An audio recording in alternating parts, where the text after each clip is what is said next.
It's big, scary and iconic, but costs a lot of points, so today we're going to see how we can get the most out of the Stompa.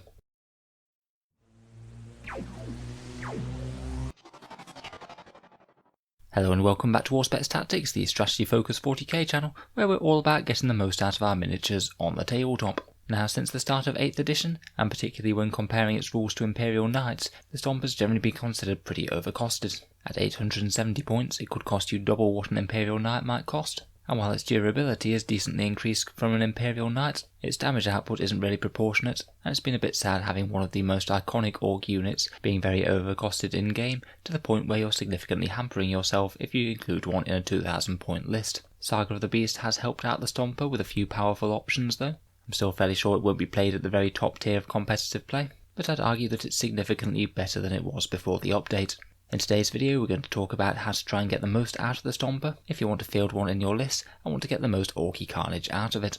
In the video we'll take a look at its datasheet, all the buffs and synergies that we can put on this thing, and how I would run them in-game in a game of 40k at the moment.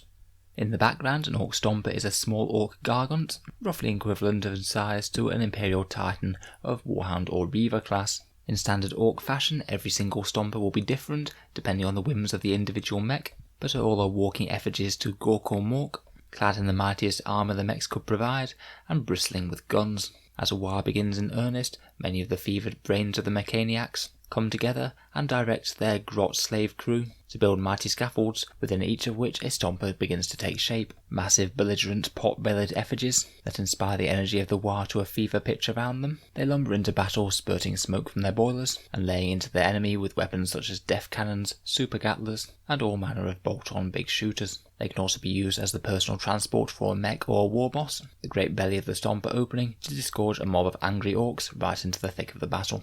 All very orky then, so let's see what they can do in-game.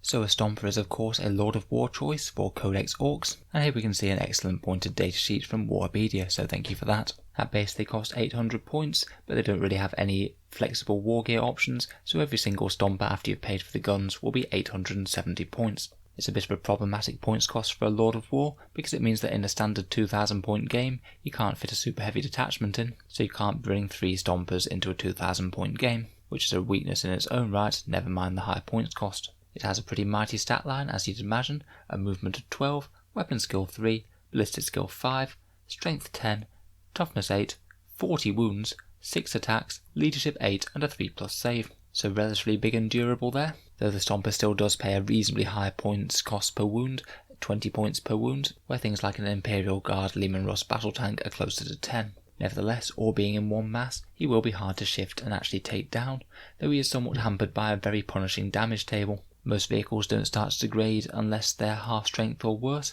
but the Stompa has 4 brackets that actually start being significantly worse in combat at 30 wounds or less. At this bracket his movement drops to 9, weapon skill to 4+, and attacks to 5. It is helpful that his ballistic skill doesn't drop at all, but it does mean that he'll be far worse in combat even just being bracketed once, and this gets progressively worse as he gets even more bracketed, until less than 10 wounds he's only a paltry weapon skill 6 and 3 attacks, so he won't be doing much in close combat whatsoever. In terms of weapons, he has a fair amount of them. He has a deffkannon, a Supa-gatler, 3 big shooters, a twin big shooter, 3 super rockets, a scorcher, and a mega chopper. So basically absolutely bristling with guns there. I think about them in 3 different categories. He's got basically 3 primary weapons, a bunch of small arms, and his chopper. The 3 primary weapons being the super rocket, Supa-gatler, and deffkannon. These are the ones that actually do the efficient damage at range. The deffkannon is a big and general purpose one. It's a 72-inch heavy 3d6 weapon with strength 10, AP -4 and damage d6. Pretty much set out to ruin the day of whatever he points it at,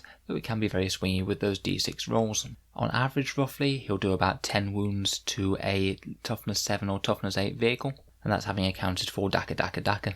The Supa-gatler is only 48-inch range, it's heavy 3d6, strength 7, AP -2 and damage 1, and it has the Psycho Daka Blaster ability. Basically after you've fired the weapon, you can elect to roll a dice, and on a 2+ he gets to shoot it all over again. But if you roll a 1, then the ammo is expended and he doesn't get to fire it for the rest of the game, so you give yourself the chance of losing the gun. If you're feeling particularly reckless, then you can do this a second time, and he only gets to fire it again on a 5+, and the rest of the time the gun is lost. Before we even talk about it, I'm going to say that every single Stompa should be taking the custom job that's called the Blitzer-Gatler, which is a 1 command point upgrade that you can give to any one Stompa. This massively improves the Supa-Gatler by giving its damage characteristic up to 2, and it allows you to reroll the Psycho-Daka Blaster ability once per turn. That basically means that the first time you fire it, it's going to have a 2+ rerollable to keep on shooting, which means that you can pretty much safely just plug away with it twice each turn, with only a 1 in 36 chance of having it run out of ammo. That's the first of the upgrades from Saga of the Beast that's made this better, being reliably be able to shoot it twice without having to worry about command points, and more importantly damage 2 just make this so much for a better weapon. It's quite efficient at chewing through vehicles and intercessors now, where it really wasn't before. If you are firing it twice and it goes off both times, it'll kill around about 3 or 4 intercessors, or put about 6 wounds on a standard toughness 7 vehicle. So still not exactly enormous damage output, but it is at least fairly reliable. For me, I would never choose to fire it the third time, unless I was pretty much certain that the Stompa was going to get taken out next turn, in which case it doesn't really matter if you expend the ammo for the gun, so you may as well have a go at having a third shot. Presuming you haven't already expended the roll re-rolling a 1 for the second round of shooting. You are actually odds on to get a third round of shooting with the Blitzer-Gatler reroll, but still I'd say for the most part it's not going to be worth risking it if you are typically going to be expecting to fire it the next turn as well. Finally, the other big weapon is the Super Rocket. It's equipped with 3 of these, and it can be equipped with another 2 for free, and they're one-shot weapons that can only be fired once per turn. They're 100 inch range, heavy D6, strength 8, AP -3 and damage D6, so just a general purpose anti-tank weapon there. It has the equivalent of 5 big shooters in total, and a Scorcher, though I wouldn't worry too much about these ones. They can just chip in and plink away some light infantry over the course of the game. Really, in terms of movement, positioning and range, I would just focus on the big guns, as big shooters aren't really the biggest deal. Finally, when it actually gets to close combat, you have the Mega Chopper, which is pretty much a slightly upgraded version of Imperial Knight attacks. It can either smash or slash, smash being for anti-tank purposes. It'd be strength ×2, so strength 20, which is pretty ludicrous.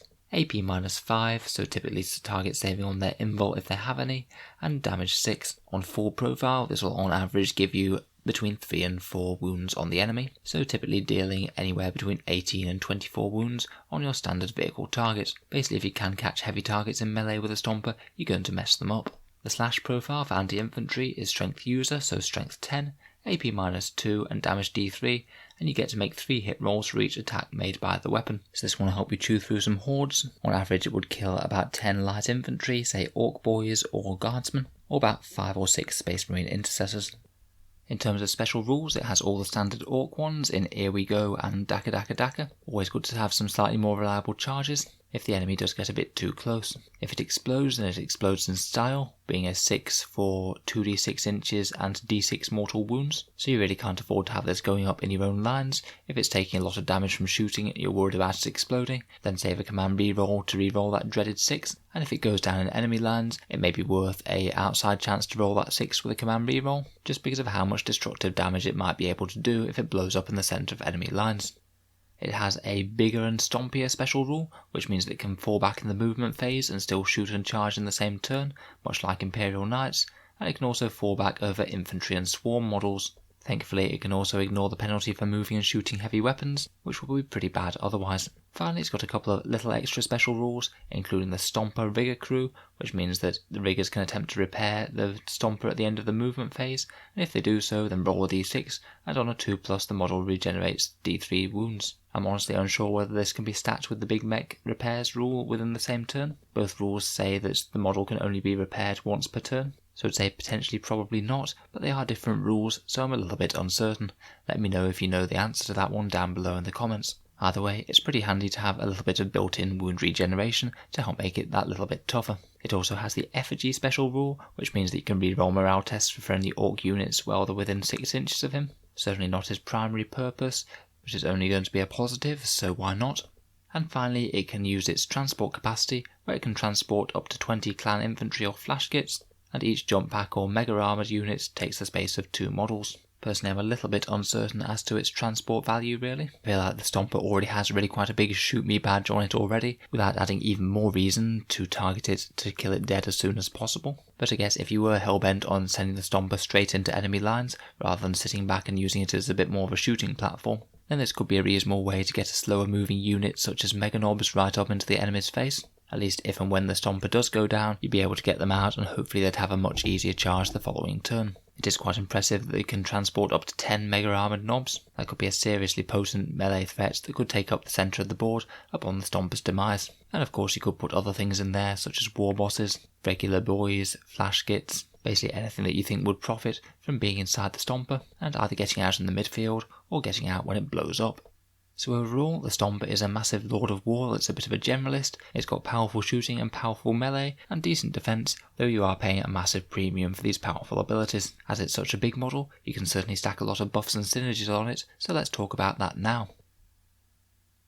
Firstly, you can potentially get a clan trait for it if you use a Supreme Command detachment or Super Heavy detachment, though of course you need either a Super Heavy detachment that has other Lords of War that aren't Stompas in it, or you'd have to be playing a game that's greater than 2,000 points, as you can't fit 3 Stompas in at less than 2k. Note though, if you do put it in a Super Heavy Auxiliary detachment, you can still nominate it to have a clan keyword such as Evil Sons. It just won't get the clan culture benefit, but can still take advantage of other special rules such as stratagems or clan specific psychic powers, for example. In general, I think most of the cultures can be useful for the Stompa. In particular, Bad Moons are a pretty obvious one. Rerolling ones when shooting is going to be great for that firepower, as it'll just be flatly more accurate whenever it shoots. Plus they have a really handy clan psychic power in Gleaming Gear, which can give your Stompa a 2+ armor save, which is a very solid defensive buff to have, and will really help blunt the impact of AP-2 and AP-3 weapons. I think that interestingly enough, Evil Sons is now a really solid option for the Stompa. If you did manage to wangle it so you got it their clan trait, then having +1 to move, shoot and charge will get it in combat a lot faster, and it could even set you up for the potential for first turn charges if your opponent deploys on the line, and if you use something like a Deffkiller Wartrike to get it to be able to advance and charge. You'd give up on your shooting this way, which is hardly ideal, but having the Stompa's massive melee damage output right from turn 1 could well be worth it. More importantly from the Evil Sons though, they also have a very useful clan-specific psychic power, which is Visions in the Smoke. Now this is a hard one to cast on Stompas, it's warp charge 9, but Weird Boys can get +3 to cast from having a whole load of Orc Boys around them, so basically you need it in conjunction with a decent sized horde of Orcs, which isn't usually a bad thing to have, to be fair. Presuming this is cast, it basically allows you to reroll all failed hit rolls, which turns the Stompa from a pretty mediocre firing platform to really quite a scary one. It basically adds a +66% damage output boost, which is just absolutely insane. For example, it takes your death cannon from doing around about 10 wounds to standard toughness 7 vehicles to doing on average about 16. So an absolutely huge damage buff here, and another potential very potent buff that they got from Saga of the Beast. I think that this is honestly currently one of the best ways that you can make a Stompa at least reasonably efficient within the Orc army. The other clans also can be helpful. Death Skulls can give them an invul save and a couple of rerolls, which could be handy particularly with those damage d6 weapons. Plus they have access to the excellent Wrecker's stratagem, which would allow you to reroll wound rolls against vehicles, which is another really powerful shooting buff, particularly on the strength 8 and strength 7 weapons it has. Some of the others can give you some durability, such as Blood Axes giving you a cover save when you're greater than 18 inches away, so you'll be saving on 2s again. And Snake Bites giving you a 6+ Feel No Pain type save of that 20% durability buff, which is excellent on huge multi-wound models like this. Freebooters are interesting for having a 4+ to hit if you can activate their competitive streak. Maybe if you could detonate some enemy units with a barrage of mech guns, then you could have the Stomp hitting on 4s, which again is absolutely great, but it just troubles me that this can be somewhat unreliable. And if you want a little bit of close combat upgrade, you could think about using the Tin Head Specialist mob for +1 to hit in combat, or the Goth's traits for extra hits on 6s. Basically I think that any of the clans can kind of work with the Stompa, to be honest. I'd say probably Tin Heads and Goths are the weakest, my favourites being Bad Moons, Evil Sons and Death Skulls. In terms of character support, the custom force field mech I'd say is pretty much mandatory for the Stompa. Giving him a 5+ invul save really is going to be a big difference between whether or not he just goes down really quickly, or whether your opponent really has to focus him down by firing lots of anti-tank weapons at him rather than just a few. In addition, he can also do those repairs for the Stompa. Like I said, I'm not sure whether they stack, but at least having them go off automatically than having to roll a 2+ is slightly better anyway. We mentioned Deffkiller Wartrikes can give you the opportunity to advance and charge if that's the most useful thing. Though I'll be honest, giving up the firepower of all of those mighty guns is pretty painful, so I'm not sure that that's the best way to go for me. I've already said that Weird Boys can be great for some of the clan specific psychic powers, but they could also use something like Warbath just to give him 1 extra attack in close combat. It's not much, but when you could be hitting with 3 attacks for that 1 attack, it's not the worst either. The Stompas do have their own specialist detachment in the Vigilus book, and that one's the Stompa mob, which does actually provide some pretty decent upgrades. Unfortunately, you do have to have a super heavy detachment for it, so that's 3 Lords of War. This can technically be done in a 2k list, but you'd have to use some of the other stranger Orc Lord of War choices, such as the Gargantuan Squiggoth, so you could run 2 of those and 1 Stompa and make it a Stompa mob. Realistically, this is going to not be good in terms of opportunity costs in a 2k list, so the Stompa mob's pretty much going to be exclusive for larger point games. If you are using it in one of these games though, then I'd say it's pretty much mandatory to buy them in one of the Warlord traits with the Field Commander Vigilus detachment option. Basically you can nominate one of your Stompas to be a character, and that character can get a Warlord trait, which is either +1 to hit and wound in the fight phase, or +1 to wound rolls in shooting. For me, I'd pretty much prefer the +1 to wound rolls when shooting, as I think that that's going to be more meaningful more of the time. You can also buy a relic in for the 5+ invul save if you want it inbuilt rather than having to trail a custom force field around. And it gives you access to a couple of stratagems, including Stomp Stomp Stomp, which gives you extra mortal wounds on 6s for any enemy models within 3 inches, so it's only going to be any good if you're in a massive horde, and the option to teleport a Stomper, though it does cost an absolute whopping 4 command points. I guess to guarantee you first strike with all of the guns, and also potentially the chance to get a 9-inch charge off, but you can do quite a lot with 4 command points in an Orc army, so it really is a hefty price to pay. In terms of stratagems, one of the best that they got from Saga of the Beast was Patch Up. This is a 1 command point one to allow him to function on effectively double the wounds that he has left on his profile, which can be particularly powerful on the Stomper if you are about to get him into melee range, just because of how much his combat potential diminishes on that punishing damage table. I strongly think about using this for 1 command point on a turn when you're just about to engage with an enemy heavy hitter. We already mentioned about re-rolling the explosion, that can be very useful or powerful or just prevent disaster. Ramming speed can be a way to get a very reliable charge with a 3d 6-inch charge. For the amount of damage potential that this guy has, that can be a really decent buy. You really don't want to be running the risk of missing out on doing something like 20 damage to an Imperial Knight or something, just because you failed an important charge. We mentioned Wreckers for Death Skulls earlier, which allows you to reroll wounds, a really solid damage output against vehicles for 2 command points. Mordaka is a bit more of a marginal upgrade, giving you 17% extra damage output on average, and of course can get you around modifiers if you are firing at something like Eldar Flyers. Mordaka actually combines incredibly well with the Visions from the Smoke Evil Sun's psychic power, as both rules stack on top of each other, the rerolls basically generating you more Mordaka shots. When you've combined both buffs together, you essentially get around about double the shooting output from the Stomper. So if you do want an exceptionally shooty Stomper, then combine that psychic power with the Mordaka stratagem, and generally his guns are going to be in for a good time. Finally, and quite funnily, if you are happening to be in a Stomper mob and you've managed to make one of the Stompers a character, you have access to another couple of stratagems, including the Orcs Are Never Beaten stratagem, allowing him to make a shooting attack with one of his weapons when he dies, which could give you a very nice surprise goodbye with either the Supa-gatler or the deffkannon. And if you have a pain boy, you could potentially heal him as well with a Medisquig, so that would definitely have him regenerate an average of 2d3 wounds per turn. In game, to get the most out of a Stomper in battle, I think you both need to build around the Stomper, so have a list that will be set up to support him, such as having a custom force field mech, and make sure that you're using him in one of the detachments that makes sense, getting at least one clan specific buff off, whether that's Evil Sun's Visions in the Smoke, Bad Moon's Gleaming Gear, or Death Skull's Wreckers. As well as that, I think that you need to make sure that the Stomper isn't the only big tough threat that your opponent has to shoot. If it's the only one, then it's just going to get focused down with every anti-tank weapon in their army and is going to die very quickly. You need to give them a hard choice between either a very tough and durable Stomper or other big pressing threats. Say you could perhaps take Ghazghkull along in a different detachment. He'll also need some hefty anti-tank firepower to try and take him down. Maybe things like Death Dreads with the quad custom Mega Blasters, run as Death Skulls, and also get the sparkly bits for +1 to hit. And maybe things like Burner Bombers that have the devastating Flying Headbutt stratagem that the enemy is going to want to blow up just before they land straight in the middle of his lines. Maybe even just a massive battery of mech guns with their very efficient damage outputs. Basically, I think it needs to be a hard choice between either trying to take down the Stomper or to deal with all of the other scary threats in your list. If they choose to shoot the other threats, then hopefully the Stomper should be able to get its damage output in. And if they take down the Stomper, then all the other scary things can get to work on the enemy army. A Stomper most certainly adds to the threat overload of emergency things that the opponent wants to be shooting as soon as possible.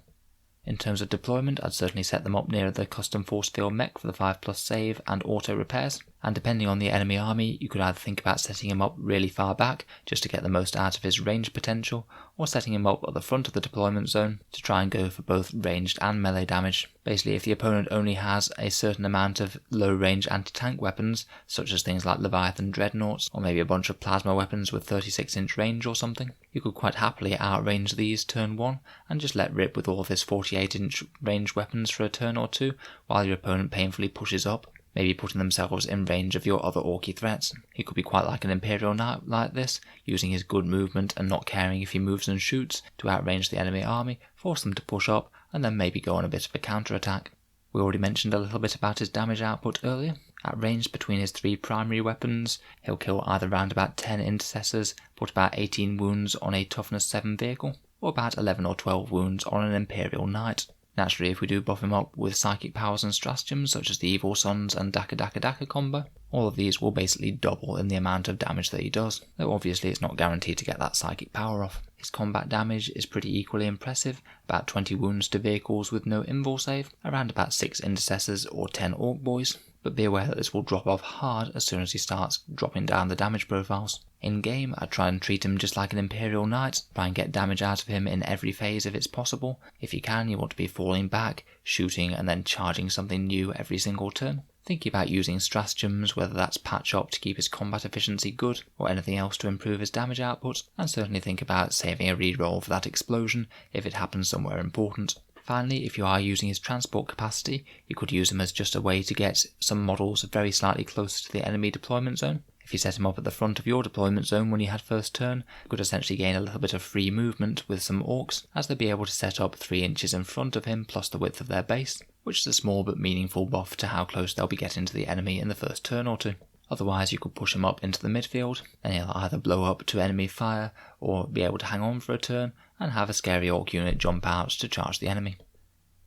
So overall, the Stompa's still not going to be at the top of the tier of the orc army list, very much the other end unfortunately, but I don't think he's anywhere near as bad as he used to be before the update, and he has received some meaningful buffs that can help him limp into a bit more of an okay place in the orc army, rather than just being complete utter rubbish. What this guy really needs though is a hefty points reduction, just based on his profile comparing him to Imperial Knights. I'd be pretty happy to reduce the Stompa by a good 150 to 200 points, and that'd make him a lot more viable compared with his super heavy contemporaries. Let me know if you've had any other ideas yourself on how to try and get the most out of the Stompa in game. It's always good to try and uncover some strategies to make the less efficient orc units work, because after all, who doesn't want to have a massive effigy to Gorkor Mork striding across the battlefield, obliterating the opponent with guns? If you've enjoyed the video, then feel free to subscribe to Auspex Tactics. We'll have plenty more orc stuff coming throughout the month, so feel free to subscribe or check back later if you'd like to see more. If you have been enjoying the videos, then I'd just like to mention my Element Games affiliate link, which helps support the channel. That one's a discount retailer in the UK, and there's also now an Amazon one in the USA. Basically, if you look down in the video description and click either of those links and buy something from the site within the next day, a small amount of money goes to support Auspex Tactics, and it doesn't cost you any more at all. If you were thinking about buying any miniatures in the near future, and you were considering one of these retailers, it can be a way to support the channel without costing you any more money on purchases that you might have made already. I can personally vouch for Element Games being very reliable with deliveries and customer service, and Amazon's Amazon, it's well known, and it doesn't have to be 40k products, it can be anything else that you want as well if you live in the USA or Canada. So just a way to support the channel for purchases that you might have already made. In any case, a big thank you for listening, and I'll hope to see you guys next time.